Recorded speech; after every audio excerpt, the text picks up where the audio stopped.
Hello दोस्तों, आप सभी का स्वागत है आपके अपने चैनल जॉब जॉय में। तो दोस्तों, सबसे पहले तो आप सभी को नववर्ष की हार्दिक शुभकामनाएं।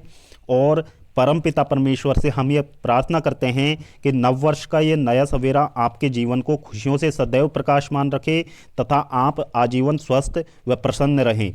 अब दोस्तों, इस वीडियो में हम बात करने वाले हैं एसएससी एमटीएस भर्ती 2024 की लेटेस्ट अपडेट्स को लेके। तो दोस्तों, लेटेस्ट अपडेट्स क्या हैं, इसमें हम बात करेंगे कि रिज़ल्ट आपका कब तक जारी हो सकता है। अब दोस्तों, रिज़ल्ट जारी होने के बाद में जो आपके पीईटी पीएसटी टेस्ट हैं वो यहाँ पे कब तक स्टार्ट हो सकते हैं। साथ ही वैकेंसीज़ को लेके भी हम बात करने वाले हैं कि वैकेंसीज़ बढ़ने को लेके क्या लेटेस्ट अपडेट्स हैं एसएससी की तरफ से। तो दोस्तों, पूरी जानकारी के लिए वीडियो को अंत तक ज़रूर देखें। और अगर इससे पहले आप हमारे चैनल पर पहली बार विजिट कर रहे हों तो एसएससी बैंकिंग और रेलवे तथा अन्य सभी सरकारी भर्तियों की लेटेस्ट और ऑफिशियल अपडेट्स पाने के लिए हमारे चैनल को जरूर सब्सक्राइब करें। साथ ही बेल आइकन को भी प्रेस कर लें जिससे कि आने वाली वीडियोस की नोटिफिकेशन आपको समय पर मिलती रहे। तो दोस्तों, सबसे पहले तो हम बात कर लेते हैं एसएससी एमटीएस भर्ती की परीक्षा आपकी जो थी वो 14 नवंबर को ऑफिशियली समाप्त हुई थी। लेकिन दोस्तों, जो बिहार के पूर्णिया सेंटर पे जो एग्ज़ाम कैंसिल हुआ था उसके बाद में 19 नवंबर को एक दिन और आपकी एग्ज़ाम यहाँ पे कंडक्ट करवाई गई थी। तो दोस्तों, ऑफिशियली आपका एग्ज़ाम 19 नवंबर को समाप्त हो चुका था। अब दोस्तों, इसके बाद में 29 नवंबर की डेट में इसकी ऑफिशियल आंसर की जारी की गई थी। अब दोस्तों, आंसर की जारी होने के बाद में सभी कैंडिडेट ने अपने रॉ स्कोर कैलकुलेट कर लिए होंगे और बहुत सारे कैंडिडेट के जो रॉ स्कोर के आधार पर यदि हम कट ऑफ की बात करें तो दोस्तों, उससे पहले एक बार हम वैकेंसीज पे भी नज़र डाल लेते हैं। यहाँ पे टोटल नंबर ऑफ वैकेंसीज जो टेंटेटिवली अभी तक एसएससी एमटीएस भर्ती 2024 में रहने वाली हैं तो दोस्तों वो हैं 9,583। इसमें जो एमटीएस पद के लिए वैकेंसी हैं वो 6,144 और जो हवलदार की वैकेंसीज हैं 3,439, यानी कि अभी तक की सबसे ज़्यादा वैकेंसीज हवलदार की इस बार देखने को मिली हैं। अब दोस्तों, जो टोटल 9,583 वैकेंसीज थी उस पर जो कुल आवेदनों की संख्या की यदि बात करें तो दोस्तों आरटीआई डेटा के अकॉर्डिंग यदि आवेदन की संख्या की बात करें तो 57 लाख से ज़्यादा आवेदन साल 2024 में एसएससी एमटीएस भर्ती में लगाए गए थे। और दोस्तों, एग्ज़ाम में टोटल नंबर ऑफ अटेंडेंस की यदि बात की जाए तो दोस्तों 50 से 52% तक अटेंडेंस की संख्या यहाँ पे एक्सपेक्ट की गई है। यानी कि इतने कैंडिडेट ने साल 2024 में जो सीबीटी बेस एग्ज़ाम हुआ था वो दिया है यहाँ पे। अब दोस्तों, इस आधार पर हम बात कर लेते हैं एक एक्सपेक्टेड कट ऑफ के बारे में कि एक्सपेक्टेड कट ऑफ इस बार क्या रह सकता है। जैसा कि दोस्तों आप सभी को पता है, अभी हाल ही में एसएससी सीजीएल टियर 1 का रिजल्ट भी जारी हुआ है। तो दोस्तों, उसमें जो वैकेंसीज थी, जो हम टेंटेटिवली स्टार्टिंग वैकेंसीज की बात करते हैं तो दोस्तों 17,747 के समथिंग वैकेंसीज थी। अब दोस्तों, इतनी वैकेंसीज होने के बावजूद भी वहाँ पे जो कट ऑफ था साल 2023 में जहाँ की वैकेंसी सिर्फ 8,000 थी उसकी तुलना में 3 नंबर ज़्यादा चला गया, यानी कि 153 यहाँ पे कट ऑफ चला गया। अब दोस्तों, उसके आधार पर आप देख सकते हैं कि एसएससी एमटीएस भर्ती में हर साल कंपटीशन बढ़ता जा रहा है और दोस्तों वैकेंसीज भी उतनी नहीं है जितनी कि सीजीएल में थी।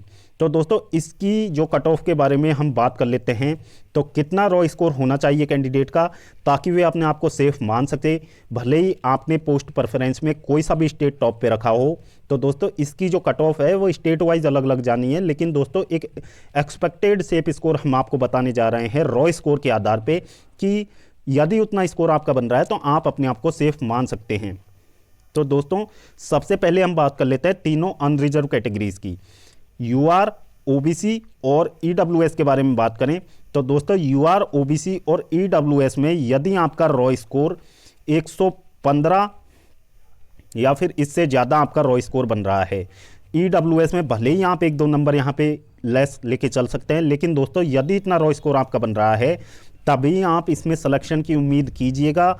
अदरवाइज सिलेक्शन होने की कोई चांसेस नहीं है, क्योंकि बहुत सारे फैक्टर्स ऐसे थे जो एग्ज़ाम्स में कट ऑफ को बढ़ाने के लिए काफ़ी थे। तो दोस्तों, कुछ जेन्युइन भी थे और कुछ इस तरीके की थे जो होने नहीं चाहिए थे एग्ज़ाम के दौरान, लेकिन ऐसा काम हुआ है। तो उस वजह से 115 से नीचे, तो यदि आप इन तीनों कैटेगरीज से बिलोंग करते हैं तो 115 से नीचे आप सिलेक्शन की उम्मीद बिल्कुल भी ना रखिए। और दोस्तों ये मैंने बहुत ही कम कट ऑफ आपको बताई है, कट ऑफ हो सकता है इससे थोड़ा ज़्यादा ही चला जाए, यानी कि 115 से कम तो आप बिल्कुल भी उम्मीद ना रखें।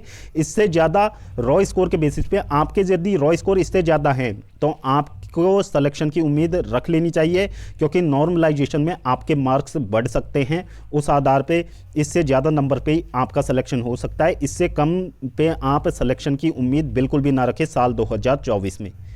फिर दोस्तों इसके बाद में बात कर लेते हैं जो रिजर्व कैटेगरीज हैं एससी और एसटी। तो दोस्तों एससी कैटेगरी में यदि 107 से ज़्यादा आपका रॉ स्कोर बन रहा है तो दोस्तों आप बिल्कुल सिलेक्शन की उम्मीद रख सकते हैं। और दोस्तों जो एसटी कैटेगरी है उसमें यदि 105 से ज़्यादा आपका रॉ स्कोर बन रहा है तो दोस्तों आप सिलेक्शन की उम्मीद साल 2024 में रख सकते हैं। अदरवाइज इससे कम आपका स्कोर बन रहा है तो सिलेक्शन की उम्मीद आप बिल्कुल भी मत रखिए, और अपनी जो फ्यूचर एग्जाम्स हैं उनकी तैयारी आप निश्चित रूप से करते रहें, उन पे आपको फोकस करना चाहिए। क्योंकि दोस्तों कंपटीशन बहुत ज़्यादा है, और कंपटीशन बढ़ने के साथ साथ कुछ ऐसी चीज़ें भी एग्जाम में हुई हैं जो होनी नहीं चाहिए थी, जो कि कट ऑफ को निश्चित रूप से बढ़ाएंगी, और उस पर किसी भी तरीके की कोई कार्रवाई नहीं है। तो आप ये मान के चलिए कि ये आपका कट ऑफ स्कोर है, इससे ज़्यादा यदि आप प्राप्त करते हैं तभी आप फाइनली सेलेक्ट हो सकते हो, अदरवाइज सेलेक्ट होने की उम्मीद बिल्कुल शून्य के बराबर है। अब इसके बाद में दोस्तों बात कर लेते हैं कि इसका रिजल्ट है वो यहाँ पे कब तक जारी हो सकता है। तो दोस्तों रिजल्ट की उम्मीद आप 10 जनवरी तक तो बिल्कुल भी ना रखें एसएससी से, यानी कि जो आपका रिजल्ट है वो 10 जनवरी के बाद में 20 जनवरी तक आपको रिजल्ट देखने के लिए मिल सकता है। आपका रिजल्ट यानी कि मिड जनवरी से लेके 20 जनवरी तक, यानी कि 15 जनवरी से 20 जनवरी तक आप अपना रिजल्ट देख सकते हैं। क्योंकि दोस्तों पहले कयास लगाए जा रहे थे कि कहीं एसएससी दिसंबर लास्ट में यहाँ पे रिजल्ट जारी कर देगा, लेकिन दोस्तों दिसंबर लास्ट में एसएससी ने बिल्कुल रिजल्ट जारी नहीं किया है। तो दोस्तों इसका सीधा सा संकेत है, आपको रिजल्ट जो देखने को मिलेगा वो 15 जनवरी के आसपास या फिर 20 जनवरी के आसपास आपको अपना रिजल्ट देखने को मिलेगा।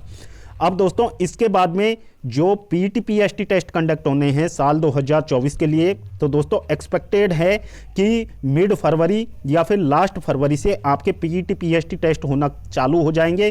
क्योंकि पहले अंदाज़ा लगाया जा रहा था यदि रिजल्ट जल्दी जारी हो जाता है तो पीटीपीएसटी टेस्ट भी आपके जल्द यहाँ पे कंडक्ट करवा लिए जाएंगे,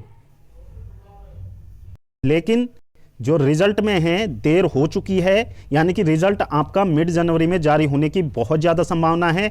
तो दोस्तों आपके जो पीटीपीएसटी टेस्ट है वो रिजल्ट के 1 महीने बाद से, यानी कि मिड फरवरी से आपको देखने को मिल सकते हैं, या फिर 20 फरवरी के आसपास से आपको पीटीपीएसटी टेस्ट की जो डेट्स हैं वो देखने को मिल सकती हैं। अब दोस्तों वैकेंसीज बढ़ने को लेके क्या अपडेट है एसएससी की तरफ से, तो दोस्तों वैकेंसीज आपकी निश्चित रूप से इस भर्ती में भी बढ़ने वाली हैं, क्योंकि साल 2024 की जितनी भी भर्तियां थी उनमें कुछ कुछ संख्या में वैकेंसीज बढ़ी थी। तो दोस्तों इसमें भी वैकेंसीज बढ़ने की आपकी उम्मीदें हैं। तो दोस्तों कितनी वैकेंसीज इसमें बढ़ने के बाद हो सकती हैं, तो दोस्तों ज़्यादा वैकेंसीज की इंक्रीमेंट नहीं होगी। हो सकता है आपकी 200, 300, 400 या 500 वैकेंसीज से ज़्यादा आपकी वैकेंसीज बढ़ने नहीं वाली हैं। इतनी ज़्यादा उम्मीद आप रखिएगा भी मत एसएससी से। लगभग आपकी 10,000 पदों तक ये भर्ती जा सकती है, इससे ज़्यादा वैकेंसीज नहीं बढ़ने वाली हैं। तो दोस्तों ये था एसएससी एमटीएस भर्ती 2024 को लेकर लेटेस्ट अपडेट, जो कि इसके रिजल्ट से संबंधित था, और वैकेंसीज बढ़ने को क्या चांसेस हैं उसके बारे में ये अपडेट था, जो कि आप सभी कैंडिडेट के लिए जान लेना अति आवश्यक था। तो दोस्तों वीडियो देखने के लिए धन्यवाद। वीडियो पसंद आई हो तो वीडियो को लाइक करें और अपने दोस्तों के साथ जरूर शेयर करें। और अगर इससे पहले आप हमारे चैनल पर पहली बार विजिट कर रहे हों तो सभी सरकारी भर्तियों की लेटेस्ट और ऑथेंटिक अपडेट्स पाने के लिए हमारे चैनल को जरूर सब्सक्राइब करें, साथ ही बेल आइकन को भी प्रेस कर लें, जिससे कि आने वाली वीडियोज़ की नोटिफिकेशन आपको समय पर मिल